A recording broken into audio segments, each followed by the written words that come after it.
Let's see if I can even, nope, it's stuck in there. So go like this, have the new one ready.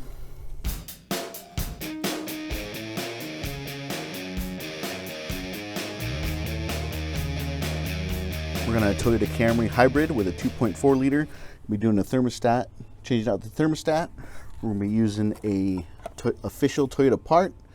When you guys do thermostats, whether it be a Toyota or Ford or a Volkswagen, always make sure you guys use the OE thermostat. I've seen all kinds of weird problems happen and engine failures when cheap or off-brand thermostats are used. So I'll put a link in the description below down to this one. You guys can buy it, 90916-03-136 for those of you who can't read. And then you have to buy the gasket as well, 16325-0T030. All right, let's take a look at it real quick. This is probably the easiest thermostat I've ever done on these vehicles. So there it is. I already installed the gasket, the O-ring, the black part. Just make note that this little pin is helped for bleeding the system, so you always want that at the noon position. I'm not going to drain the radiator. I'm not going to drain the engine of coolant. I'm going to take these two 10mm bolts out. I'm going to pop it in as quickly as I can. Sometimes you might be able to grab the old thermostat and pull it out. Most of the time you can't.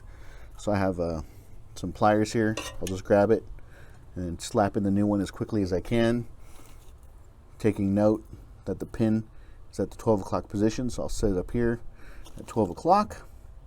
Once I get, you don't have to disconnect the radiator hose at all. You don't have to disconnect this. Just gonna pull this whole assembly off, bring it up so it's facing upwards, so no coolant will leak out. If any coolant does leak out, just replace it. Like I said, I'm not gonna drain the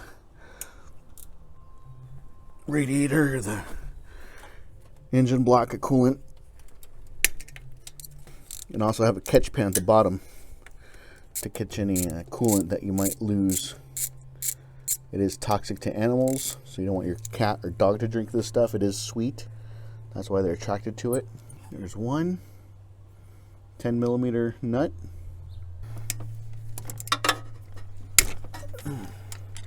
Yep, it's loose.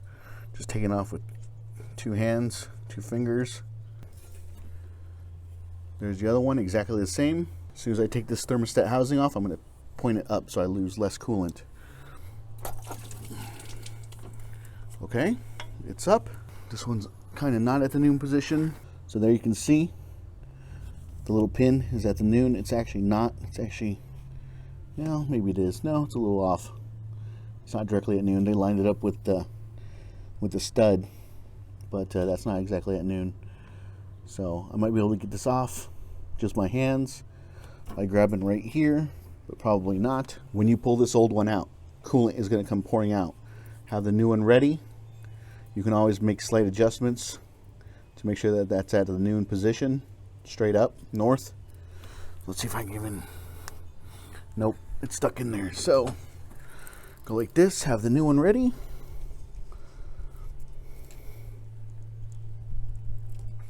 Giving some pull here.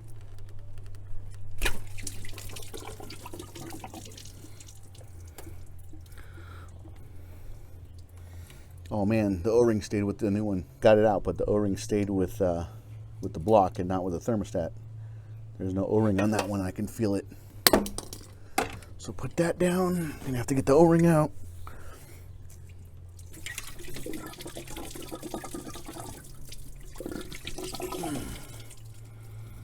Hoping to get that in a little bit faster, but whatever. Okay, it's at noon. Bring your thermostat housing back into place, and then snug it down, the two 10mm bolts, nuts, and that's it. That's how you change out a thermostat on a Toyota 2.4 liter. Then after that, I will get a hose, spray this down with water, get any residual coolant, and then drive it around for a little bit, and then check my coolant level on my radiator and my reservoir tank. Make sure that everything's lined up. Not hard to do this thermostat at all. So if you guys can, if you find it helpful, leave a comment down below. Consider subscribing to BundysGarage on YouTube, and like always, I'll keep them rolling for you.